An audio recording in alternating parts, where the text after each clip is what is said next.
Oke, baik. Bismillahirrahmanirrahim. Assalamualaikum warahmatullahi wabarakatuh. Bismillahirrahmanirrahim. Rasulillah ma ba'd. Tak henti-hentinya kita sampaikan puji dan syukur atas nikmat-nikmat yang telah diberikan oleh Allah Subhanahu wa taala, atas nikmat-nikmat tersebut sehingga kita masih bisa hadir di tempat ini dan melaksanakan salah satu kegiatan kita, itu adalah kegiatan berdiskusi. Salawat serta salam tak lupa pula kita turkan kepada Nabi Muhammad SAW, Nabi yang menjadi panutan kita dalam menjalankan aktivitas kita sehari-hari. Baik, teman-teman sekalian, pada kesempatan hari ini izinkan kami dari kelompok 1 ingin memaparkan hasil diskusi, jadi terkait tentang pemahaman peserta didik dan pembelajarannya. Adapun dalam ruang kolaborasi pada topik pertama itu membahas tentang teori dan motivasi belajar. Sebelum itu kami sampaikan bahwa kelima orang ini atau kami ini adalah semuanya sebagai pemateri, dan saya sendiri sebagai moderator pada kesempatan hari ini itu adalah kegiatan tambahan. Selanjutnya kami persilahkan kepada pemateri pertama menyampaikan materi. Kepada Saudari Nurlela, kami persilakan dengan hormat. Baik, terima kasih atas kesempatannya. Saya akan menjelaskan tentang teori belajar behavioristik. Teori belajar behavioristik ini menjelaskan tentang bagaimana teori belajar yang mengedepankan perubahan perilaku peserta didik sebagai hasil proses pembelajaran. Adapun contoh atau implikasi yang terjadi dalam proses pembelajaran, yang pertama, mempersiapkan materi atau bahan ajar, yang mana guru menyusun materi atau bahan ajar secara lengkap, mulai materi sederhana sampai kompleks. Selanjutnya, memberi contoh dan instruksi, yang mana selama mengajar guru lebih banyak memberi contoh berupa instruksi. Berikutnya, pembimbingan. Nah, pembimbingan ini, jika guru menjumpai adanya kesalahan baik pada materi maupun pada peserta didik, maka guru akan sesegera mungkin memperbaiki atau mengarahkan peserta didik. Keempat, drilling atau pelatihan, yang mana guru lebih aktif memberikan latihan agar terbentuk kebiasaan yang diinginkan dalam proses pembelajaran. Kelima, adanya evaluasi, yang mana guru memberikan evaluasi berdasarkan perilaku yang terlihat dalam peserta didik. Dan yang terakhir, adanya reinforcement, yang mana guru harus mampu memberikan penguatan baik dari sisi positif maupun sisi negatif. Ya, sekian dari saya terkait teori behavioristik ini. Saya kembalikan ke moderator. Baik, itu tadi pemaparan teori dari behavioristik dari Saudari Nurlela. Selanjutnya adalah teori yang kedua, yaitu teori sosial kognitif yang akan disampaikan oleh Saudari Nur Fadilah. Kepada Saudari, kami persilahkan. Terima kasih atas kesempatannya, saudara moderator. Baik, di sini saya akan memberikan gambaran atau pemaparan mengenai penerapan teori sosial kognitif.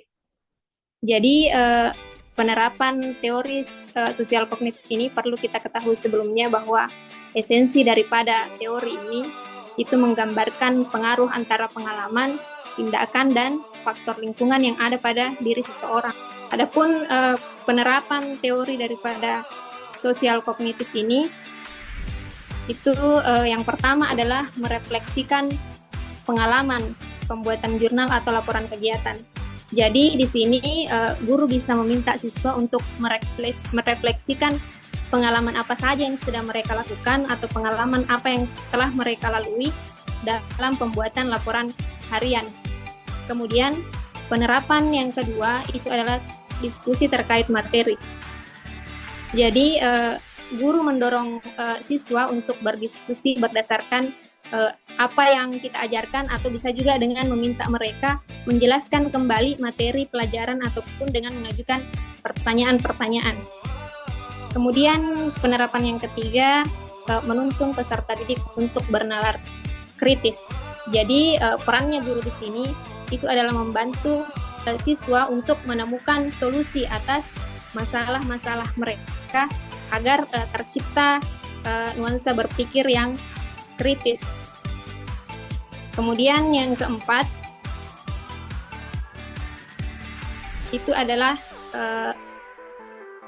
bagaimana peran guru untuk memberikan penjelasan tentang ide-ide atau pendapat yang dimiliki oleh siswa. Yang kelima, penerapan yang kelima dari sosial kognitif ini itu adalah mengeksplorasi. Jadi peran guru di sini membantu peserta didik dalam mengeksplorasi dan memahami bagaimana ide-ide mereka itu bisa terhubung. Selanjutnya, penerapan yang keenam itu adalah bagaimana guru meningkatkan pemahaman dan ingatan peserta didiknya melalui penggunaan visualisasi ataupun permainan dalam menyampaikan sebuah materi.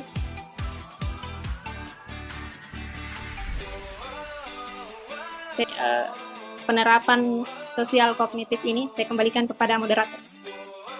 Baik, terima kasih Saudari Nur Fadilah telah memberikan penjelasan kepada kita terkait tentang teori sosial kognitif. Baik, selanjutnya adalah teori yang ketiga, itu adalah teori konstruktivisme yang akan disampaikan oleh Saudara Nur Halim. Kepada Saudara Nur Halim, akan dipersilahkan. Oke, bismillahirrahmanirrahim. Terima kasih atas kesempatannya. Berkaitan dengan materi selanjutnya, yaitu teori konstruktivisme. Perlu diketahui bahwa teori konstruktivisme adalah teori belajar yang mengedepankan kegiatan mencipta, membangun dari sesuatu yang telah dipelajari oleh peserta didik. Oleh karenanya, tujuan teori konstruktivisme adalah agar siswa mampu meningkatkan pengetahuan, agar siswa mampu membangun sekaligus menemukan hal-hal baru dan membuat pembelajaran yang lebih berpusat kepada peserta didik. Dalam proses pembelajarannya, agar lebih mengesankan dan mudah untuk diingat dalam mencapai tujuan pembelajaran.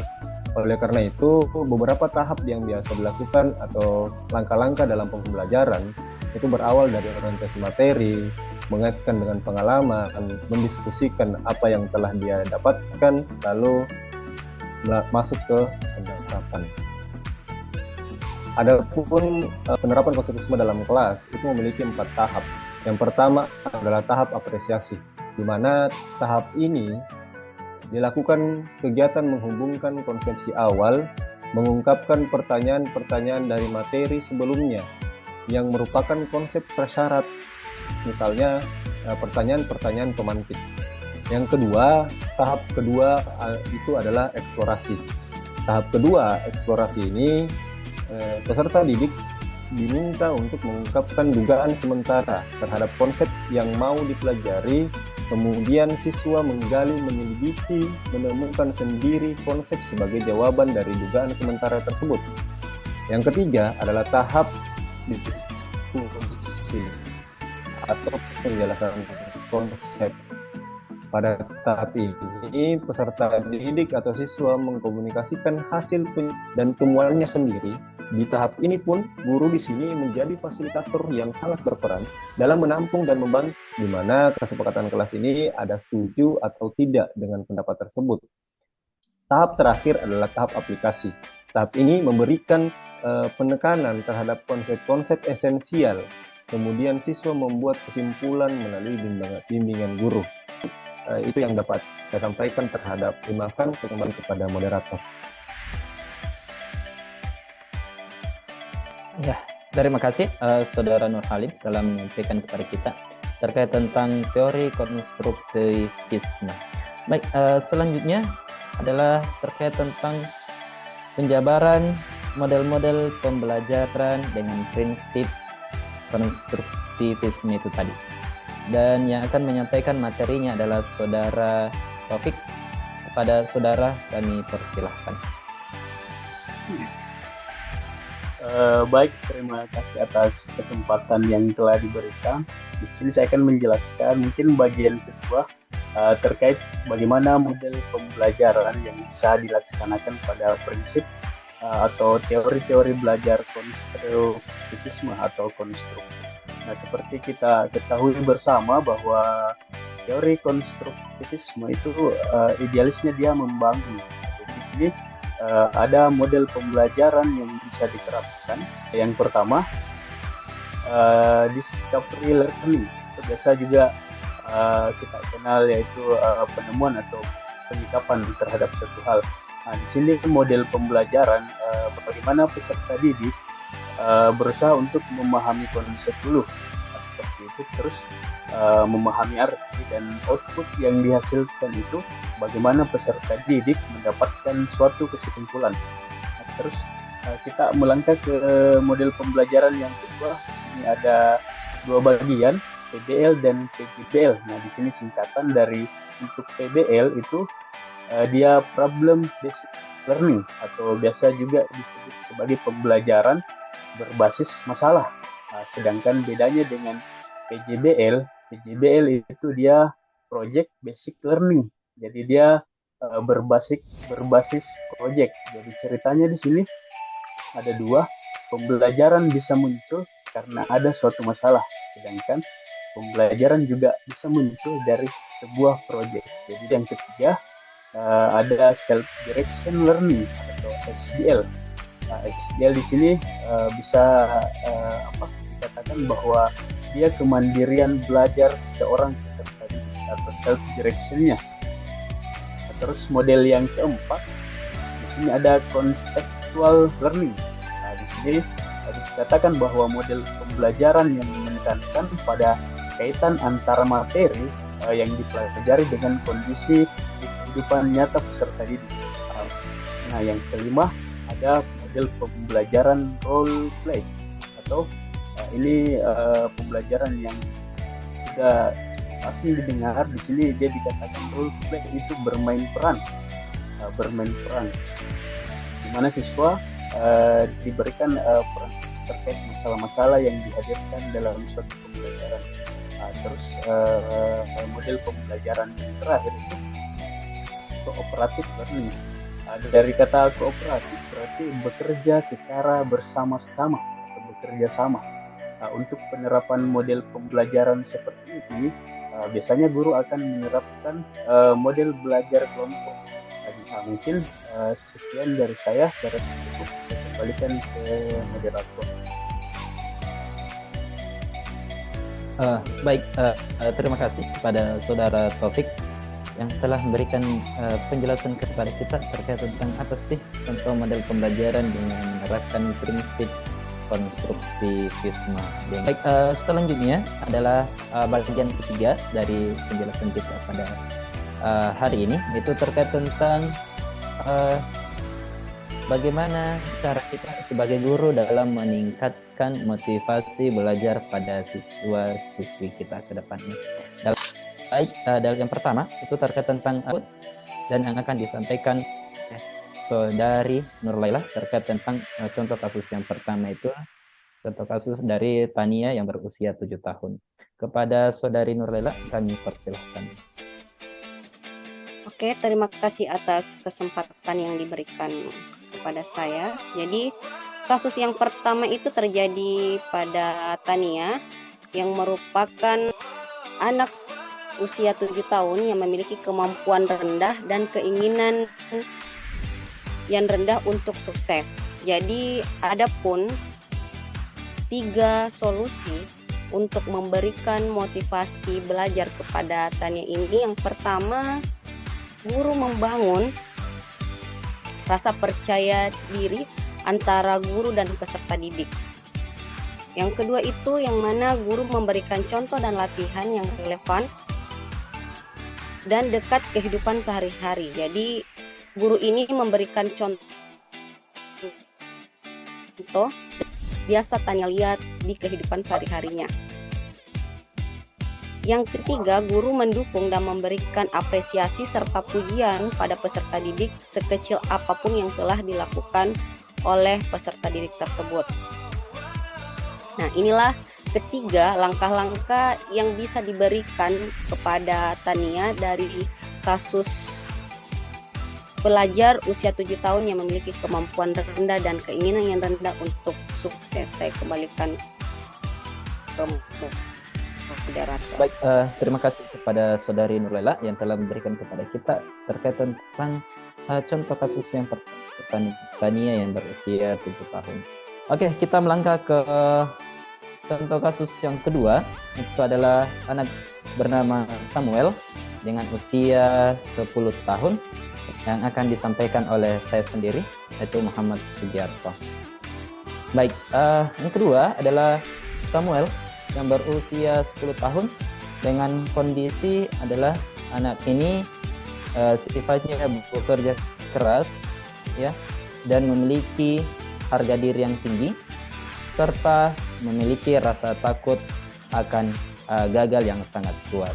Maka dari itu, adapun hasil yang kami sempat berikan kepada kawan-kawan sekalian lewat presentasi pada hari ini, itu ada 4 poin yang bisa kita jadikan pedoman untuk bagaimana menghadapi anak yang memiliki kasus yang serupa atau demikian. Jadi yang pertama itu adalah merefleksikan dirinya sendiri. Kenapa demikian? Karena menurut kami anak yang bernama Samuel ini harus bisa mengenali apa yang menjadi kelebihan dan kekurangan. Jadi di poin refleksi diri ini itu ada 2. Yang pertama adalah mengenal dirinya sendiri, kemudian harus mengetahui bakat dan minatnya seperti apa. Dan yang ketiga adalah kekurangan yang mungkin dimilikinya itu akan membuatnya gagal. Itu yang harus diketahui dan dipahami oleh anak yang bernama Samuel ini ataupun anak-anak yang memiliki kasus yang serupa.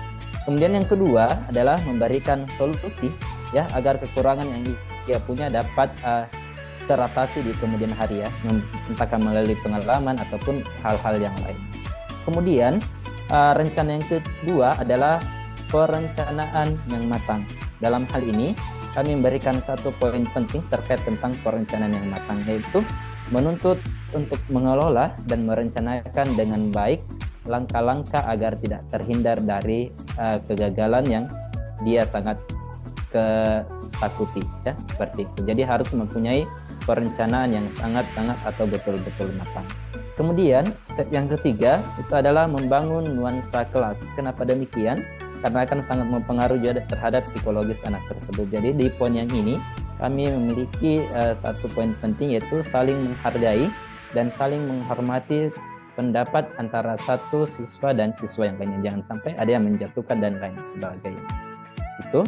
Dan yang terakhir atau yang keempat adalah pemberian penguatan. Ini yang paling berperan adalah kita sebagai guru nantinya, bagaimana kita memberikan motivasi kepada anak-anak kita, bagaimana kita memberikan wejangan kepada mereka agar mereka tidak terlalu takut akan sesuatu yang namanya kegagalan.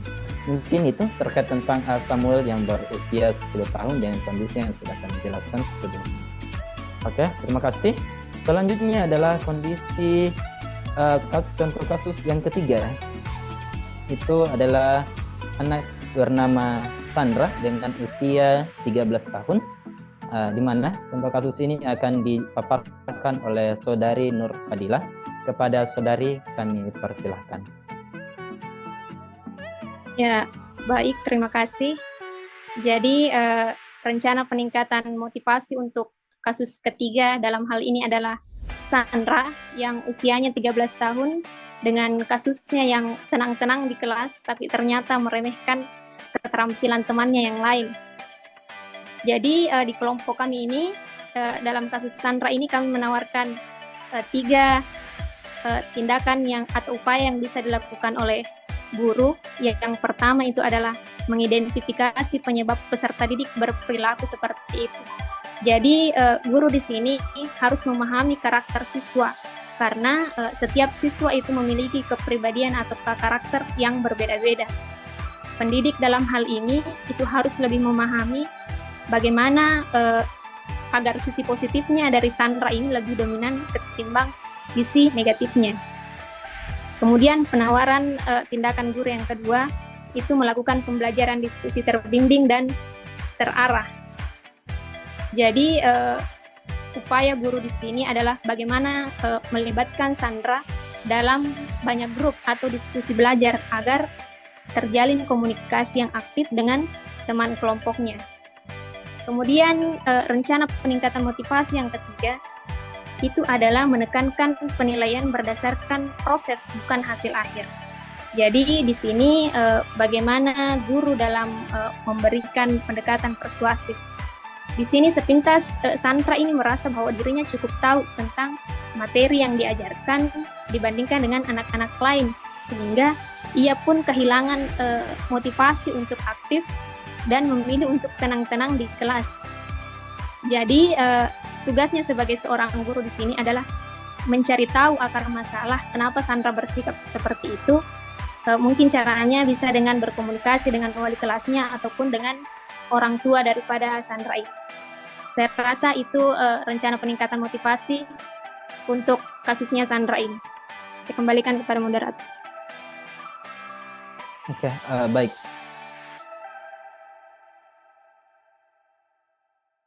Kasus yang ketiga itu Sandra. Baik, kita melangkah ke contoh kasus yang terakhir atau yang keempat. Itu adalah atas nama Robert dengan usia 16 tahun. Adapun contoh kasus ini akan disampaikan oleh Saudara Nur Halim. Kepada Saudara, kami persilahkan. Oke, terima kasih kembali atas kesempatannya.